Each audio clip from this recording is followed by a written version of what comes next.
back to my channel. Today we are going to talk about infinite limits and limits at infinity. So the first thing we're going to cover are infinite limits. Now it seems a little scary maybe, but all infinite limits are limits that actually equal either positive infinity or negative infinity. So the way we write this out looks like this. The limit as x approaches c of f of x either equals infinity, or the limit as x approaches c of f of x equals negative infinity. Now you could also do this with left-sided limits and right-sided limits, so it just depends. Now, where does this happen and on what kind of functions? So these occur at either even vertical asymptotes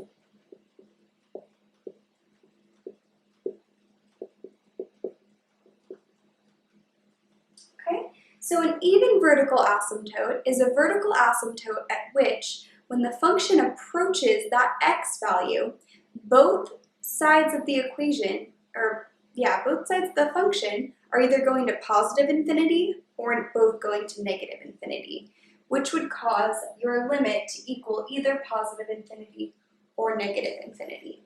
Let me just draw a little picture as far as what that would look like.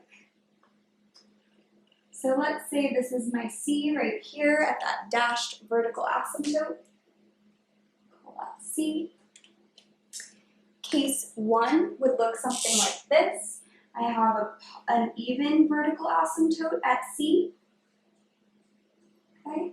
So in my even vertical asymptote, they're both going to positive infinity. So in this case, my limit would be equal to positive infinity. Now, the next case of an even asymptote is that they both go to negative infinity. So in this case, the limit as x approaches c of this blue function here would be negative infinity. Okay, now if you are dealing with an odd vertical asymptote, it could still be an infinite limit, but we have to take a one-sided limit. That's because for an odd vertical asymptote, one side is going to go to positive infinity, while the other side goes down to negative infinity. In other words, the left-hand side limit will not equal the right-hand side limit. So automatically your limit does not exist, and it wouldn't equal positive infinity or negative infinity. So let me demonstrate what I mean. So these would also occur at one-sided limits taken at an odd vertical asymptote.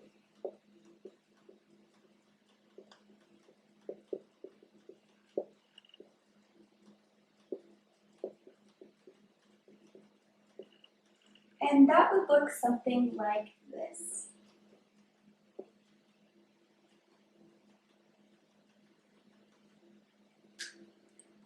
Let's say that this right here is my C. Now one side, so let's go from the left, is going to go up, let's say to positive infinity. And the other side, coming from the right, is going to go to negative infinity. The way I would write this, and let's just say that this blue function is f of x. The way I'd write this is the limit as x approaches c, try to color code this for you guys, of f of x. Okay. And let's start by going from the left. So the limit as x approaches c from the left, that little minus sign means from the left, or you could also think of it as values smaller than c or less than c. So we're coming from values less than c. That would equal positive infinity. Okay. And then the limit as x approaches c from the right, from values larger than c, of f of x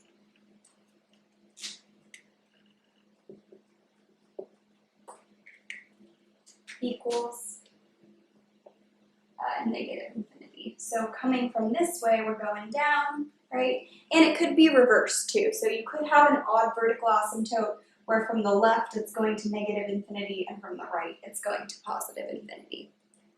Okay, so now that we see where infinite limits can occur, let's do a couple of example problems and find some infinite limits or see if these limits are in fact infinite. One thing to note before we move on though is that anytime your limit equals positive infinity or negative infinity, it applies that your limit does not exist.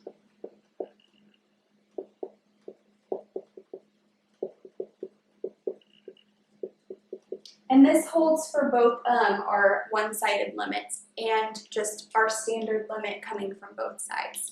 So it is true that if left-hand side doesn't equal right-hand side, that the limit doesn't exist, right? But this is another condition that states that the limit does not exist if your limits are in fact infinite.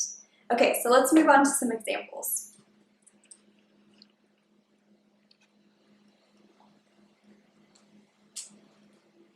Okay, so now we're going to go over two examples. So our first example is the limit as x approaches 1 of 2x plus 1 all over x minus 1 squared times x plus 1.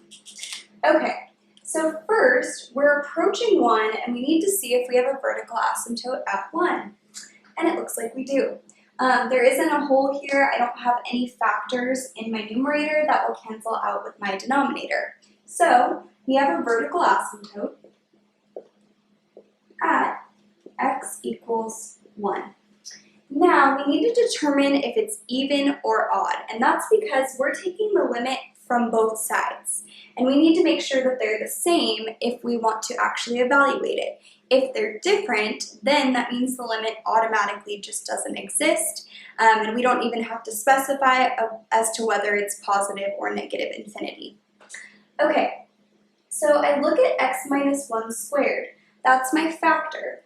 Because x minus 1 is being squared, it's a degree of 2, we actually have an even vertical asymptote.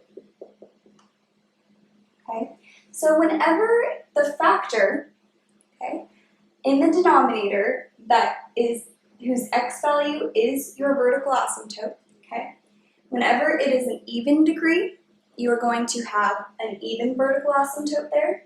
If it were an odd degree, you'd have an odd vertical asymptote there. Okay, so we've determined we do have an even vertical asymptote, so this is going to be an infinite limit. We just now need to determine whether it's going up to positive infinity or down to negative infinity at x equals 1. Okay, so there's a couple ways to do this. What I like to do is make a table and punch in some values. So we don't need to take values from the right of x and the right of 1 and the left of 1. I'm just going to pick a couple values that are smaller than 1, but then getting closer and closer to 1. So first, I'm going to choose 0.8, and then I'm going to choose 0.9. And I actually already plugged these values into a calculator, so let me just take a peek real quick. So this was about 36.1 repeated. Okay, so about 36.11, and 0.9, so when x equals 0.9, it looks like we were at about 147.37.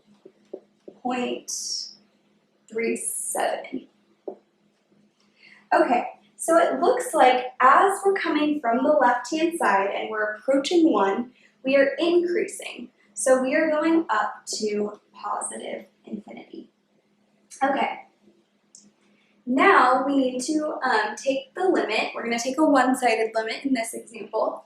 The limit as x approaches 2 from the left of x squared plus 1 all over x minus 2, let me get rid of this, times x plus 2. Okay, so first off, I can see I have a vertical asymptote at x equals 2. So I'm going to write that down.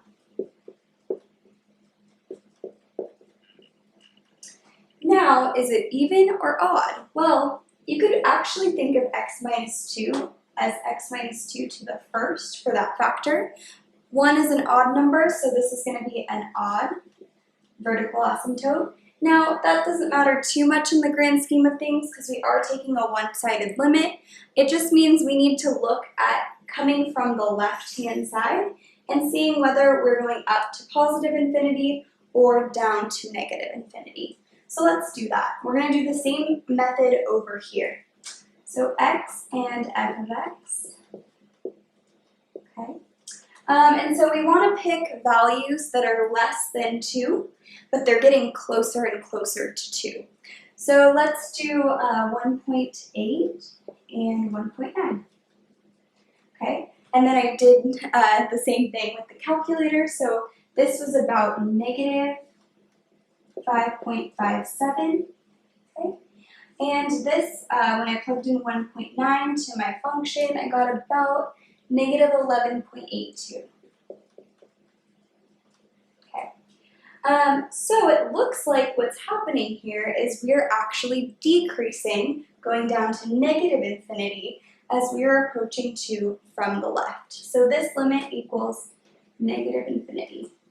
Okay, now one thing that I forgot to do is that if a limit equals positive or negative infinity, it implies that the limit does not exist. So we can just, in parentheses, write does not exist. Okay, so those were 2 examples of infinite limits. Now I'm going to go over limits at infinity and do a couple examples of those. Okay, so this portion of the video is going to cover limits at infinity. So what this means is we're taking a limit and we're taking it as x approaches either positive infinity or negative infinity. Okay, so it's going to look something like this.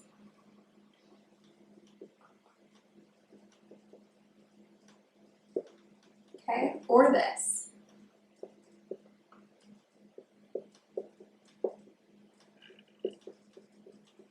Now, you can kind of think of this as the end behavior, or you're analyzing whether or not your graph has a horizontal asymptote. So let me draw a picture to represent what I'm doing here.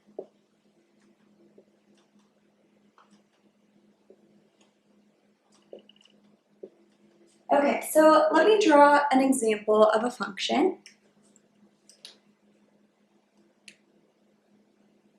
Oh, that one does not work. Try the blue one. Okay, so let's say I have something that looks like this.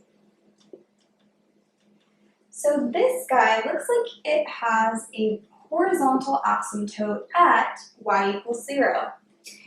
So what I'm doing when I'm taking these limits at infinity is I'm analyzing the end behavior. So what's happening to this function f of x as our values are going off, values for x are going off to positive infinity, and as they're going off to negative infinity, well, that limit is going to equal 1 because as x is getting really large in the positive direction, my y value is approaching 0, same as when my x is going off to negative infinity, we're approaching 0. So really, all you need to do to evaluate a limit at infinity is check and see if there are any horizontal asymptotes. So the only time that these are going to equal some constant number is if there is a horizontal asymptote on the function that you are dealing with. Otherwise, your limit is either going to be at positive or negative infinity at the ends, right? Or it's just not going to exist because we have that oscillation going on. It's never actually converging to a value, no matter how far out I go. Okay, so now that we got that down, let's do a couple examples of this. Okay, so now we're going to do some examples of limits at infinity. So we have a limit as x approaches infinity, positive infinity, of x squared minus 1 all over 2x cubed plus 5. So what we have here is a function or a rational function that has a horizontal asymptote. y equals 0. And I know that because the degree of the numerator is less than the degree of the denominator. So what this means is, well, as I'm going off to positive infinity, I'm going to have a horizontal asymptote at 0, which means that this limit is going to equal 0. Okay, not too bad. The next one is the limit as x approaches negative infinity of x squared plus 2x minus 7 all over negative 5x squared plus 1. Now we need to check for horizontal asymptotes to see if this will converge to a value. And it looks like our degree of our numerator is equivalent to the degree of the denominator. So that means we are going to have a horizontal asymptote. And it's going to be at y equals, well, when the degree of the numerator is equal to the degree of the denominator, can't say that word today, I don't know why, it's just the ratio of the leading coefficients. So my leading coefficient is 1 over negative 5. So it's going to be at y equals negative 1/5, which means that the limit as x approaches negative infinity for this case is going to be negative 1/5. Okay, and that is all for today.